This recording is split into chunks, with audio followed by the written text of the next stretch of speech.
Good afternoon. Welcome to a brand new video of the Target Individual Program. Target, let me slow my walking down.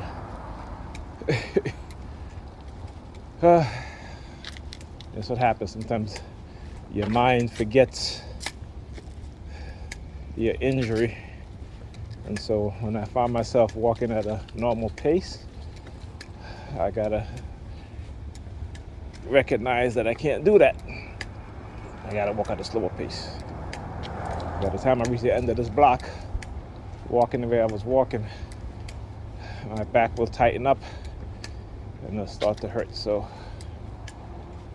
sometimes you tend to forget, but I always gotta keep in mind that whenever I try to lean over or bend, I always gotta hold on to something in order to do it. Because if I try to do it, if I bend over just a little bit, sometimes I forget. And then I just feel like this crack in my lower back. I actually feel my disc just slips down. And, I can either get micro tearing, which is painful, very, very painful. And I don't want to go back to using crutches, experiencing that. And so I just gotta just always remind myself to just be careful and aware of what it is that I do. That's why there are times when I'm holding onto something to bend, or if I bend down slightly, sometimes they'll use the police sirens and intimidation again. Always trying to make it seem as if what they've done to you is minor. That is what it is that they do. And it's funny because you look at, again, the veterans, black veterans, and also black NFL players who've been injured and have been damaged.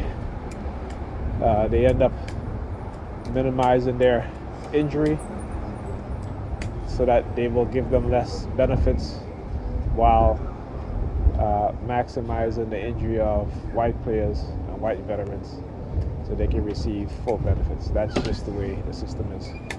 And again, I'm not making this up. You can go research it or look it up. Hey, they just can't wait for me to get out the store. They just can't wait for me to get out the store, man. I was standing in the store trying to put my wallet in my pocket, and I see him coming. He's behind the car, looking inside the store, and he sees me.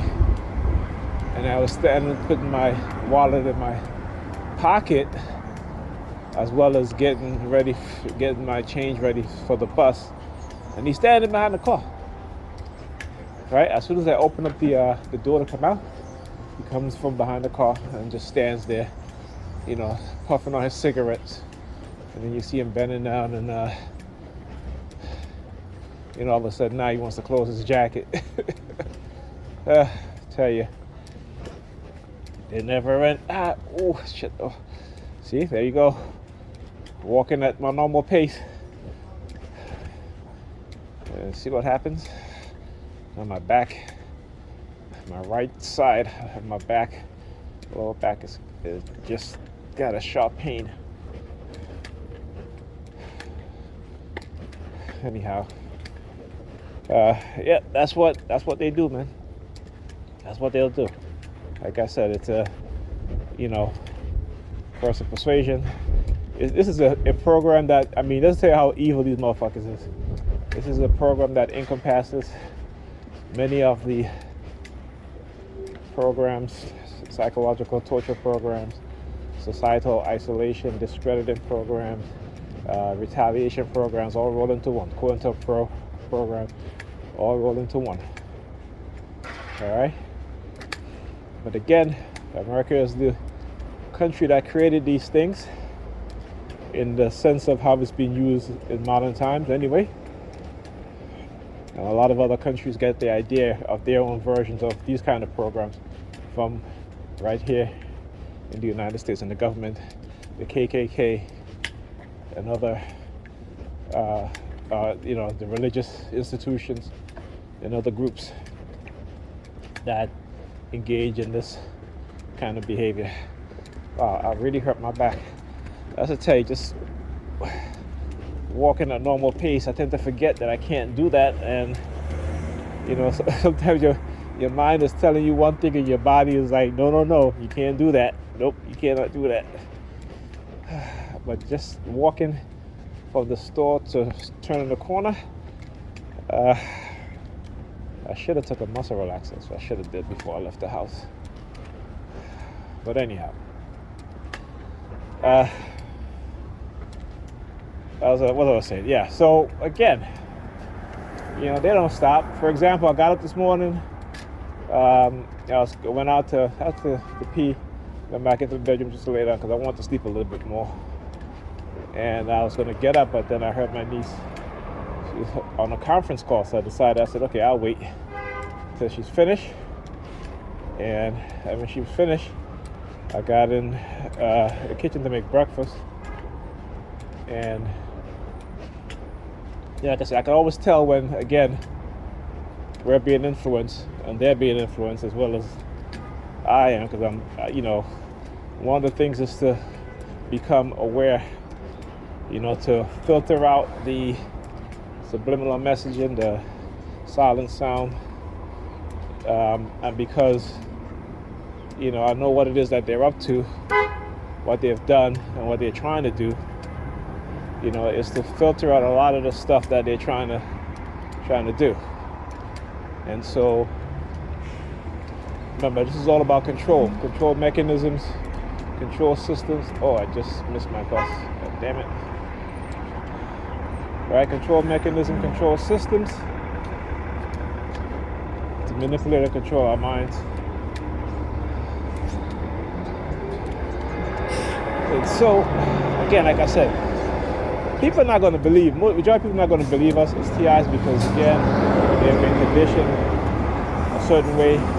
They have been taught to, discredit people who talk about their government experimentation. And again, we know the history. So why do we keep denying these things? Right? Why do we keep chastising and treating those of us who have spoken out against non-consensual human experimentation being done on us and others? Because again, this is the society in which they create. See, once they label you, and the funny thing, as a black person, they label you as crazy, your whole community ostracize you. Your whole community turn their back on you. Every other community don't do that to their so-called people with mental illness. Okay? But again, like I said, all you gotta do is just look at black people as a whole, the way they behave, the way they treat each other. You'll understand the breakdown of their families, the conditioning of the men and the women, the young children.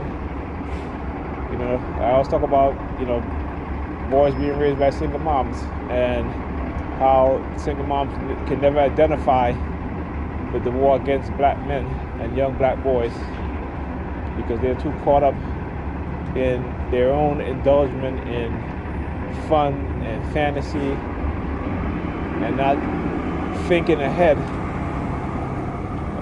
for their own children.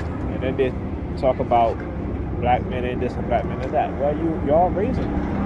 You know what I'm saying? That's including me. I was raised by a single black mother. Heavy into church. Didn't teach us about anything about the reality of life. Is God, pray to God, this and that, and all this nonsense. And this is how we poison our young people's mind. Because we indoctrinated within them the same sort of thinking, the same mentality